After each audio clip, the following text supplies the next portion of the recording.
appliquez-vous, hein.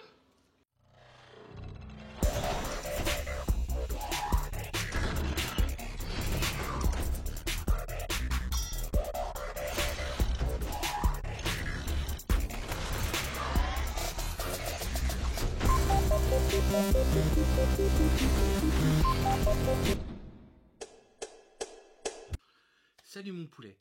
Alors là, tu vois, en fait, je parle vraiment pas fort. En fait, c'est pour une raison toute simple. En fait, c'est juste pour ça, en fait.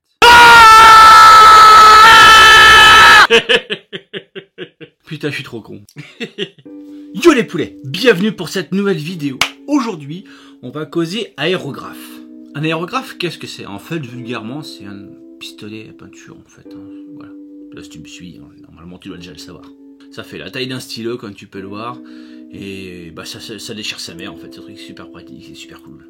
Alors, comme il y a beaucoup de choses, en fait, à parler, à dire sur l'aérographe, en fait, c'est assez vaste, si j'ose dire, comme sujet. On va séparer cette vidéo en 3 parties. Du coup, même en 3 vidéos, j'ai envie de dire. Donc là, aujourd'hui, on va parler plutôt d'un côté, qu'est-ce que c'est que l'aérographe? Comment ça fonctionne? Mécaniquement parlant, j'entends bien. Ensuite, sur la prochaine vidéo, on va parler de la technique de peinture, comment peindre, ce qu'il faut faire, ce qu'il faut pas faire, etc. T'inquiète, hein, c'est pas sorcier de l'aérographe, hein, c'est pas violent, t'inquiète pas. Et dans la troisième vidéo, en fait, on va tout simplement l'entretenir, le nettoyer. Parce que bon, ça reste de la mécanique limite pneumatique, si j'ose dire. Je sais pas si c'est le terme exact, mais bon, il y a quand même de l'air comprimé, c'est un compresseur qui marche avec. Donc du coup, bah... il y a un entretien à faire dessus, il y a un entretien. Est-ce que ça marche avec ça? Putain mais, t'es là toi? Qu'est-ce que tu fous là? T'as pas répondu. Dégage. Alors comment ça fonctionne un aérographe? En fait le principe est super simple. On a de l'air comprimé qui arrive par en dessous, qui est éjecté par là-bas. Là ici en fait, t'as une aiguille qui fait toute la longueur, et à peu près jusque là tu vois, et qui ressort devant. Elle est biseautée fatalement, vraiment il y a une pointe. Elle passe dans une buse, ton aiguille bouche le trou, mais quand tu ramènes l'aiguille en arrière, en fait le biseau ouvre en fait ce trou, il y a un espace qui se forme, et ensuite, bah, tu as la peinture qui sort. Cet aéro là est ce qu'on appelle double action, ce qui fait que toi, si je tire en arrière comme ça, en fait, j'ouvre mon débit de peinture, donc plus je tire en arrière, plus en fait je vais avoir de peinture qui va sortir. Mais si en simultané je n'appuie pas sur ma gâchette, en fait je n'ai pas d'air envoyé par là. Donc si je fais juste ça sans ouvrir l'air, en fait bah, j'ai rien qui sort tout bêtement. Donc ça te permet de pouvoir gérer en même temps ton débit d'air, parce que c'est pas juste on-off, tu peux gérer littéralement ton truc. Tu gères la puissance d'air que tu envoies, la pression d'air, excuse-moi, et la quantité de peinture que tu peux envoyer là où tu veux l'envoyer, tout bêtement quoi. Bah, dans le principe, mécaniquement, il n'y a rien de violent. Ici, tu vois, on a le petit godet dans lequel tu mets ta peinture. Alors, toi, il n'est pas très gros, mais en règle générale, les peintures aérographes sont quand même super bien concentrées, donc tu fais quand même un bon paquet de choses avec un petit godet comme ça. Bon, là, je t'ai montré le double action. Mais il y a aussi des simples actions. Sinon, on ne se prendrait pas la tête à dire double action. Donc, le simple action, c'est quoi? C'est, en fait, quand tu actionnes ta gâchette, tu as directement l'air et la peinture qui partent. Alors moi, je te déconseille clairement, parce qu'il y a déjà ce qu'on appelle l'effet splash. C'est-à-dire que si tu actionnes directement ta peinture et ton air en même temps, stock, faites une espèce de plein de gouttes qui vont sortir, c'est dégueulasse. Bah, sauf si tu veux faire des effets avec ça. C'est jouable, hein, tu peux faire certaines choses avec. Mais bon, voilà, t'as cet effet-là qui est pas top. Mais bon, ça, on en reviendra dans la prochaine vidéo, pendant les techniques de peinture, tu comprendras mieux ce que je veux dire à ce moment-là. Mais bon, tout ça pour dire que moi, je te recommande plutôt le double action, c'est quand même bien plus pratique que le simple action. Alors ensuite, il y a une deuxième partie très importante dans le matériel, c'est le compresseur. Le compresseur, c'est quoi en fait? Ça envoie de l'air comprimé, donc un aérographe qui te permet de le faire fonctionner.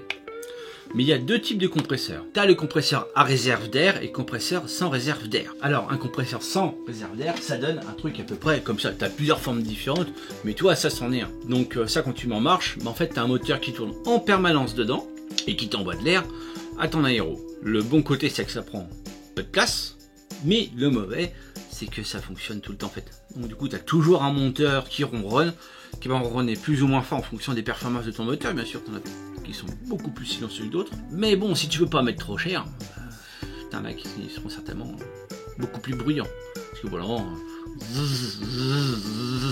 Donc ensuite, comme je te disais, on a aussi les compresseurs à réserve d'air. Comme ceci. Voilà, ça c'en est un.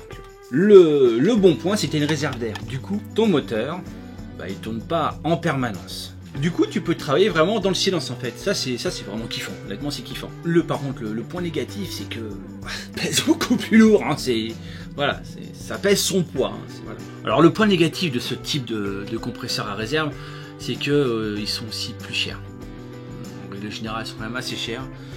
Mais d'un autre côté, je préfère pas mettre plus d'argent et avoir les oreilles tranquilles plutôt que de galérer. Parce que si t'en fais que 10 minutes par mois, c'est pas grave, tu vois. Mais si tu passes des heures par mois, vraiment t'en as marre d'avoir un bourdonnement en fait dans les oreilles. C'est réellement très désagréable. Voire mal au crâne au bout d'un moment. Il existe aussi en fait des compresseurs qui sont vraiment pour aérographe. C'est-à-dire ils sont vraiment petits que celui que je viens de te montrer en fait. Mais tu peux acheter comme moi un compresseur pour gonfler tes pneus de bagnole en fait. Moi, c'est acheté chez Leroy Merlin, tout simplement. Après, il suffit juste de régler la pression comme tu le veux en fait. T'as des réglages dessus. Et comme pour un aérographe, il va nous falloir environ 2 bars, et tu le mets à 2 bars. Voilà. Le jour où tu veux gonfler tes pneus de voiture, tu le mets plus fort en fonction de la pression de ta bagnole, ou de tes pneus de vélo. Voilà quoi. Alors, un compresseur à réserve, faut pas oublier que ça se purge. Parce que l'air compressé, ça crée de l'eau. Des gouttes d'eau qui, au bout d'un moment, c'est pas bon pour le fonctionnement de ton aérographe. Donc ça se purge, t'as une petite vanne, tu l'ouvres, ça se purge, et puis plus d'eau dedans. Alors aussi dans les compresseurs à réserve, il y a 2 différents. Il y a les compresseurs avec huile et les compresseurs sans huile. Alors, le compresseur sans huile, pas d'entretien. De ce côté, t'es tranquille, t'as pas trop besoin de te prendre la tête, t'as pas réellement d'entretien, à part une petite purge. Mais dans le temps, il durera un peu moins longtemps. Alors il va pas durer 2 mois, je te rassure, il va te faire des années. Mais il durera quand même moins longtemps dans le temps. Le compresseur à huile, lui par contre, il va durer plus longtemps. Mais voilà, tu as un entretien derrière à faire. Faut entretenir vraiment le moteur. Et en général à huile, si je me trompe pas, ça reste à vérifier. En magasin, en fonction des produits, tu trouveras. Mais les moteurs à huile, je crois que dans tendance, c'est un petit peu plus cher. Pas beaucoup, mais un petit peu plus cher quand même. Bien sûr, plus la cuve va être grosse, plus tu pourras passer de temps à travailler sans avoir de bruit dans les oreilles. Mais bon, après, avoir un compresseur de 50 litres juste pour faire de l'aéro, je pense que ça sert plus à rien parce que le mien, quand il est vide, dès qu'il se remet en marche, le bruit va durer 30 secondes, si tu veux, ça va pas durer un quart d'heure. Donc voilà. Oui, j'allais oublier un petit truc. Au niveau de l'aérographe, je t'ai dit qu'il y a les aérographes simples et double action. Alors, je reviens pas dessus. Mais il y a aussi les aérographes, donc simple ou double action, ça change rien, mais qui sont à gravité, comme celui-là, c'est-à-dire que l'engodet est au-dessus et la peinture descend dans l'aérographe, voilà. Ou alors, si t'es platiste et que tu crois que la gravitation n'existe pas, voilà, la flottaison, c'est au choix, voilà, personne n'est parfait. Et ensuite, il y a les aérographes à aspiration, c'est-à-dire que ton godet est en dessous et il y a un phénomène d'aspiration qui aspire la peinture et qui après la rejette devant aussi, comme un aérographe à gravitation ou à tout ce que tu veux, quoi. À flottaison, à pendaison, voilà, tout ce que tu veux. Alors il y a aussi un truc à savoir, donc on a bien une buse dedans, ça sort pas n'importe comment, tu as une buse dedans, changeable, qui a plusieurs diamètres de buse. Donc en fonction de la peinture que tu vas mettre, ou de sa dilution, ou par exemple si c'est une peinture métallisée ou pas, ta buse tu peux être amené à la changer, parce qu'une peinture métallisée par exemple aura besoin d'une buse un petit peu plus grosse. Ou si tu mélanges un médium avec un pigment, c'est-à-dire que une espèce de résine. La peinture à la base c'est une résine avec un colorant. Voilà, tu mélanges ta résine avec un colorant dedans. Ton colorant sera toujours un petit peu plus épais que si tu l'achètes tout fait. Du coup, il faudra une buse peut-être un peu plus gros. Voilà. Alors niveau peinture, les peintures que tu mets dans ton aérographe, forcément, elles doivent être diluées. Il faut que ça soit quand même liquide pour que ça puisse fonctionner. Sinon, tu peux autre chose, il va pas se passer grand-chose. Alors niveau peinture, tu as choix. On a des peintures qui sont déjà prédiluées. Alors tu as diverses marques qui en font. Là par exemple, moi c'est une encre, mais c'est de la peinture finalement. Notre appellation serait de la peinture. Golden, que je trouve chez Cultura. Alors je sais pas si c'est une marque spécifique à eux, mais moi je la trouve là-bas. Et par exemple leur noir, j'adore le noir de chez Golden. Et je trouve qu'il passe super bien. On a la bonne classique de chez Valero, si c'est Valero ça, ouais c'est ça, de Valero. La modèle R, sont super kiffantes, elles sont vraiment super fluides, elles font pas de petites gouttelettes, parce que des fois c'est des peintures qui peuvent être un petit peu moins adaptées. Voilà, ça c'est super bien. J'ai du Mick Jiménez, qui normalement, si je me trompe pas en fait, c'est le même fabricant que Valero, donc en réalité c'est le même produit, donc en fait il réagit pareil. Je la kiffe aussi parce que elle réagit pareil que celle-là, donc voilà. On a Schmink, que j'utilise, qui marche bien. Elle réagit légèrement différemment, peut-être un poil plus liquide, mais elle marche bien. J'ai une grosse gamme de ça. Alors, Schmink, je sais pas si ça se prononce réellement comme ça. Attends, je vais t'écrire en dessous là, comme ça tu vas voir comment ça s'écrit. La marque c'est Aerocolor. Après il y a d'autres marques, t'as Prince August par exemple, il y a Citadel. Alors Prince August, je sais qu'ils ont des peintures prédiluées. Citadel, je sais pas, ça va voir. Mais justement, Citadel va nous permettre de faire la transition. Quand tu as des peintures qui ne sont pas diluées, tu peux la diluer toi-même. Que ce soit de la Citadel par exemple, qui est une marque très reconnue, ou de la bonne vieille acrylique. Hein. Ça, de chez Studio PBO. Alors c'est enchaînement marque depuis tout à l'heure, hein. Je le fais pas d'habitude, mais au bout d'un moment, on peut se résigner si je veux vous aider. Donc, faut diluer les peintures. Alors, t'as les peintures acryliques, techniquement, ça se dilue à l'eau, en fait, hein, le principe de l'acrylique. Après, t'en as qui peuvent se diluer avec des produits. Les Citadel, je sais qu'il y en a beaucoup qui ont des diluants préfaits ou qui vont faire eux-mêmes leurs diluants à base de mémoire d'eau déminéralisée ou de produits à vitre. Voilà, de produits à vitre. Maintenant, j'ai jamais travaillé de Citadel, donc après... je te conseille de chercher d'autres tutos. Tu en as plein des tutos aérographes sur internet, donc tu trouveras des infos sur la dilution de la Citadel. Mais revenons-en à cette peinture là. Alors pour la diluer, en fait, c'est donc je te dis à l'eau, et tu devras la diluer jusqu'à ce qu'elle ait la consistance un petit peu du lait, ou du petit lait comme on dit. Alors perso, je connais pas la différence entre les deux. Je suis pas un amateur de lait, si tu veux. Ceux qui me connaissent comprendront. Mais voilà, c'est ce qu'on dit, tu dois la diluer jusqu'à qu'elle ait à peu près la consistance du lait. Donc après tu verras, parce que si elle est trop diluée, ou si elle est pas assez diluée, quand tu vas la mettre dans ton aéro, ça va crachoter. Ça va pas faire un joli jet. Si elle est trop diluée,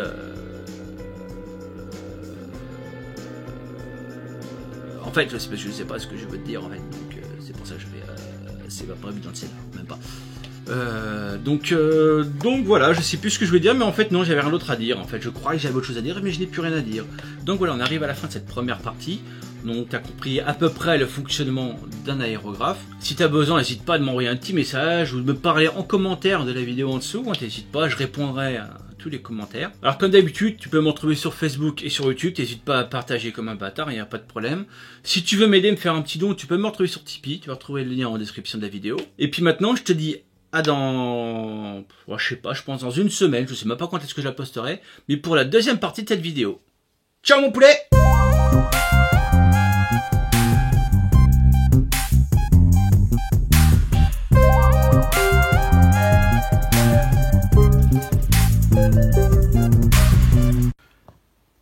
Alors voilà, pour ceux à chaque fois qui se demandent comment c'est les tutos, bah voilà, quand on est de dos, hein, ce que moi je vois quand je suis face cam, hein, donc tu vois... Tu reconnais le truc, hein, voilà.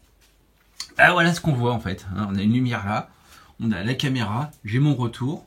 Là, j'ai mon micro qui m'enregistre. J'ai mon autre éclairage. Puis en fait, j'ai mon plan de travail. Hein. J'ai la table de mixage qui tourne. Toi, là, j'ai mes notes pour rien oublier. J'ai la table de mixage qui tourne. J'ai l'ordinateur dans le coin pour gérer tout ça. J'ai mon petit plan de travail et tout qui est là, etc. Voilà, toi, j'ai mon petit sac qui traîne et tout. J'ai mon petit chiffon qui permet de m'essuyer le front, parce que si tu veux, il fait chaud, bordel, il fait chaud aujourd'hui. Donc voilà, tiens, petite dédicace, donc le diorama que j'ai fait pour le loto, la tombola de fenêtre sur diorama, dont le but est de récolter des dons pour une association, donc j'ai oublié le nom, mais bon, qui permet en gros d'améliorer le quotidien des enfants dans les hôpitaux, à travers des repas d'anniversaire, si je ne me trompe pas, ou des repas de fête. Donc voilà, surtout n'hésitez pas à aller sur la chaîne de Fenêtre sur Diorama pour avoir des infos, pour vous inscrire à la tombola, pour gagner ce duo entre autres. Donc le duo est à gagner, ainsi que la figurine, qui est offerte par Nathan Seyaman. Donc aussi grand merci à Nathan d'avoir offert cette figurine. Voilà les poulets. Ciao les poulets. Troisième essai. Ah d'accord. Ah bah voilà, il est parti, ça y est.